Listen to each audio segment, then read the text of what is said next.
Hi there, thanks for joining me again.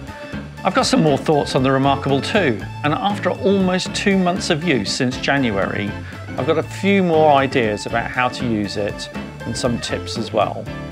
In the last video, I did a walkthrough and demonstrated some of the features, particularly around the stylus and how to use it. This time, I'm going to give you some helpful tips and also some observations about how the reMarkable 2 works. At the end, I'll give you a couple of tips around creating templates. Welcome to All the Gear, No Idea.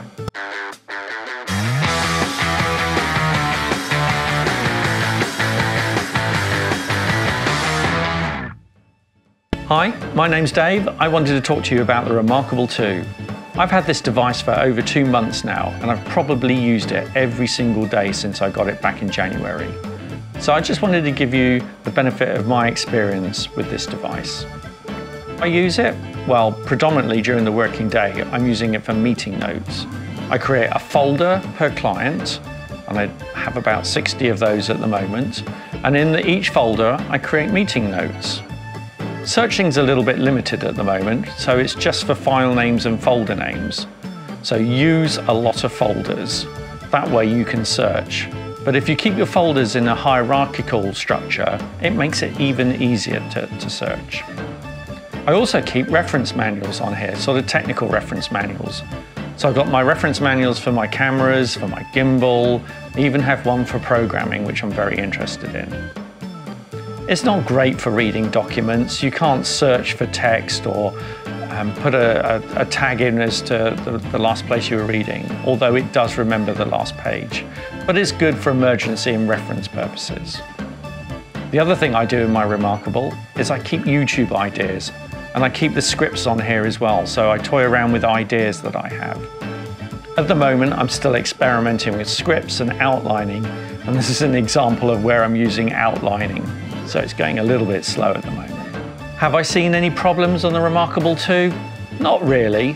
I've seen a number of problems identified in some of the Facebook forums, and I've always tried them on my reMarkable 2, but I've never experienced any of these issues. One issue that gets talked about a lot is the edge issue, where if you write near the edge, it starts deviating in terms of where you're drawing and draws in different places. I've not had that problem. Occasionally there's a sync issue in terms of syncing back up to the cloud, but I just do a reboot when that happens, and it's quite rare anyway. So if you look under Settings and then General, you can see an option for doing a reboot. In terms of a stylus, what did I order? I ordered the Marker Plus.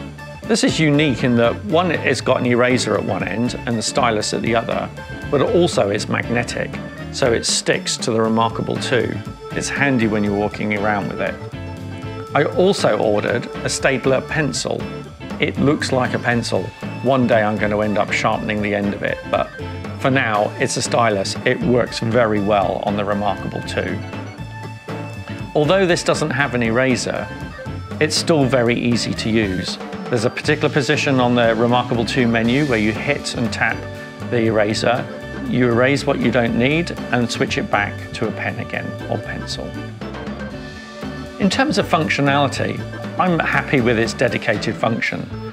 Some people comment about wanting more functionality in other applications, but I think that would probably impact the battery life. At the moment, I get about a week out of this. I charge it every Sunday evening to make sure it's good to go Monday morning, but it lasts at least a week. I'm sure it would go at least up a week and a half if I let it. It's somewhat like a Kindle, I guess, in some respects, in that it just performs one function. It's very good at what it does, which is digital note-taking, and a Kindle obviously very good at reading books. Finally, 2 tips. Tip number 1, are you left-handed? I'm right-handed, so when I use it, the menu appears on the left-hand side. This is very convenient for me. If you're left-handed though, it's not so convenient, and you might want the menu on the right-hand side. The way to switch it is to go into Settings, look for Handedness, and then look at Accessibility. And there you should see the choice of choosing either left-handed or right-handed. And the function it performs is it adjusts which side the menu appears. Tip number 2, I needed a checklist for some of my shoots, in fact probably all of them. And this is where I've now got two cameras. So I've got this one and I have this one over here. In order to make sure that they're aligned in terms of settings, am I using V-log? Am I using standard? Am I using autofocus, manual focus? What f-stop am I using? So I've created myself a checklist.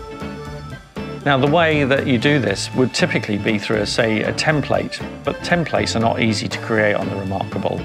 There are some apps out there that allow you to create templates.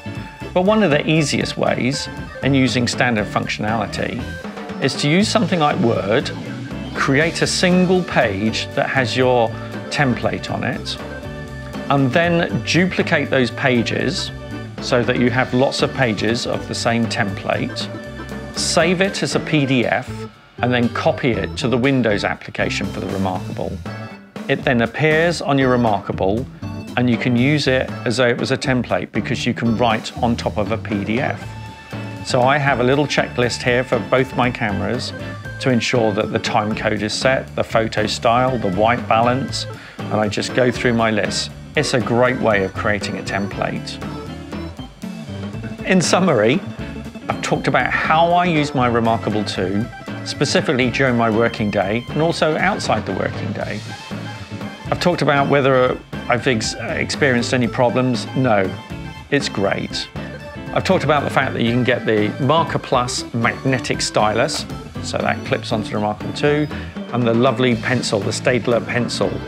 Remember, these styluses are EMR compatible, so any stylus that uses EMR will work on the reMarkable 2. Talked about the two tips as well, so if you're left-handed, check that out, and also how to create templates with Word. If you've got any questions, please put a question below and I'll get to answer it sometime soon. Thank you for watching. It's been great having you. Please subscribe, hit the notify bell. See you again soon. Thank you very much.